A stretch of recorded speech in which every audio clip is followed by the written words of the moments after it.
को ये बताएं कि सेनेट इजलास आज सुबह 10:30 बजे होगा। वज़ीर दिफा ख्वाजा आसिफ आर्मी एक्ट तरमीमी बिल मंजूरी के लिए आज सेनेट में पेश करेंगे।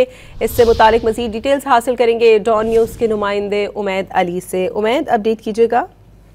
जी देखिए, बिल्कुल आज सेनेट का जो इजलास है वो सुबह 10:30 बजे बुलाया गया है और आज इजलास जो है वो पार्लियामेंट हाउस में सुबह 10:30 बजे होगा। इस पर जो है इम्पोर्टेंट एजेंडा जो है वो सेनेट सेक्रेटरीट की तरफ से गुज़िश्ता रोज ही जारी कर दिया गया था, जिसमें ख्वाजा आसिफ जो है 3 इम्पोर्टेंट बिल्स जो है वो आज टेबल करेंगे और उन्हें आज ही हुकूमत जो है मंजूर कराएगी, जिनमें पाकिस्तान आर्मी अमेंडमेंट बिल है, Pakistan air force, Pakistan navy amendment bill, ये तीनों जो बिल है वो ख्वाजा आसिफ टेबल करेंगे और ये तीनों बिल ऑलरेडी जो है असम्बली से मंजूर हो चुके हैं।